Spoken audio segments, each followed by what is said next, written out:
Hey guys, hope you're all having a good Saturday. I just wanted to pop back on and talk a little bit about my post the other day about priorities. I'm sorry.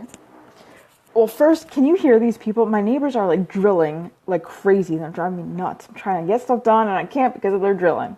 But, priorities. There we go.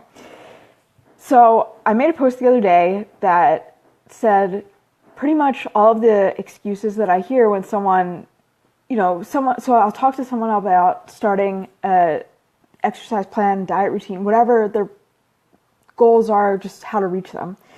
And more times than not, they'll say, yeah, I really want to, but, and then they say, I don't have money, I don't have time, I don't have whatever. And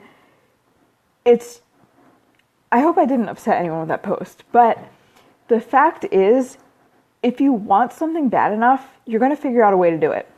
And the cool thing about exercise is that it doesn't require any money, and it hardly requires any time if you do it the right way.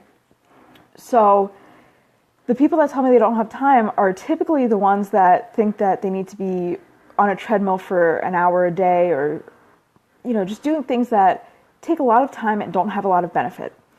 So my, question for those people is, what are you currently doing, or what is your idea of exercise? And then that's when they'll tell me they, want to do an hour on the elliptical or this and that. So I think that for those people, it's even more important for them to learn from somebody, because exercise doesn't have to be like that. In fact, it shouldn't be like that. There's really very little reason to be on an elliptical for an hour. Now, some people enjoy that, so that's definitely a reason. If you enjoy it, more power to you. I cannot be on an elliptical for more than 10 minutes without wanting to, kill myself. It's terrible to me. It's like the worst thing in the world. But for some people, they like it, so fine. But to get in a good workout, you really only need maybe 20 minutes. Of course, a little bit longer is better because you can do more and, fatigue the muscles a little bit more, but you really don't need that much time. Now, money, obviously, is a different story. Sometimes the money thing, that's real, right? We have as much money as we have, and if it's allotted to X, Y, and Z, fine. Awesome. You do you, whatever. But for a lot of us, it's kind of just I want to say it's a fear. So it's kind of something to hide behind. So we don't think twice to, spend our money on luxury items. We've got so many streaming, Netflix, Hulu, all of those. We just go to the mall because we're bored and just buy stuff. A lot of us do have at least a little bit of disposable income.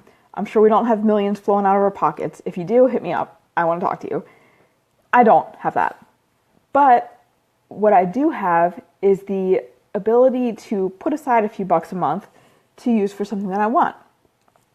Now, before I was a personal trainer, something that I wanted was to work with a personal trainer. I had a couple of personal trainers before I became one myself, and to tell you the truth, I'm not opposed to getting another one. It's, even though I know how to get it done in the gym, I know how to do all that stuff, it just really helps to have that level of accountability. Right now I have a business coach.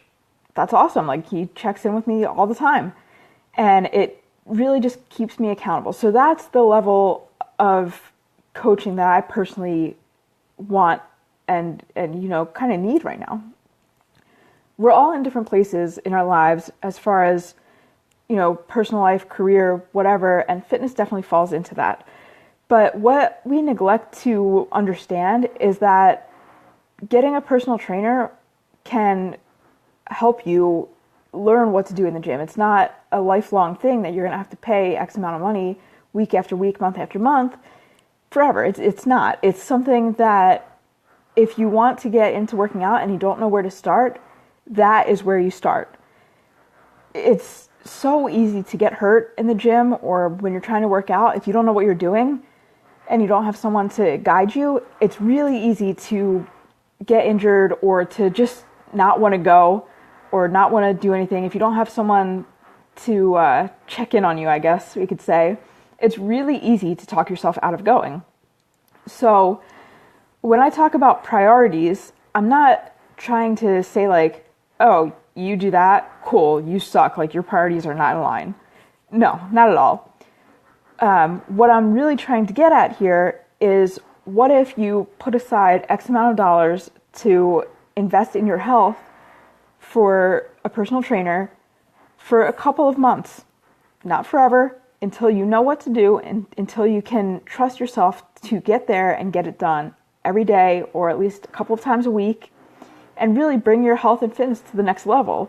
You know, I'm 29 years old. I don't think like, oh, you know, when I'm old, I'm gonna be whatever. But fact is, exercising right now at 29 years old is setting me up for an easier, hopefully healthier future. There's study after study after study that proves that lifting weights increases bone density, obviously increases muscle, mobility, flexibility. I could go on and on. The list is forever long about the benefits of exercise, and it kills me when people are like, oh, you know, like in my free time, I just want to lay on the couch and veg out. So do I. Please. That's how I enjoy spending my weekends. But if you are going to put sitting on the couch in front of your health, you know, it's something to really look in the mirror and ask yourself, is that the best choice for me? Is that the best choice for my family? Is that the best choice for my future family? Whatever your situation is, it's just so important to think that what you do today doesn't affect today. What you do today is going to affect you in the long run. So, I mean, years and years ago, everyone smoked, right? Being 29 years old, I remember the transition from, you know, smoking restaurants to having a non-smoking section to restaurants completely banning smoking. And it's because as we learn, we understand that there are definite health risks to smoking. That's the same thing with exercise, guys. If you don't exercise, that's, you know, in this analogy, equivalent to smoking. So eventually you're going to see more and more that says, well, there is already more and more out there that says even a little bit of exercise helps, just like even a little bit of not smoking helps. And it's just a progressive thing that if you start now, you'll be able to exercise for the rest of your life and be much healthier because of it. So that is my rant on priorities. I know we had some people up in arms, a little defensive or unsure of what was going on with that whole priorities discussion the other day. So I just wanted to clarify where I was coming from and why I think that diet and exercise and having that accountability coach is huge.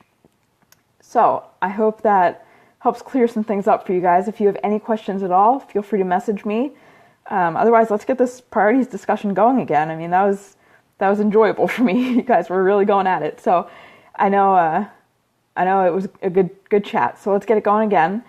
And I hope you guys have a fantastic rest of the weekend, and I will check in with you soon. See ya.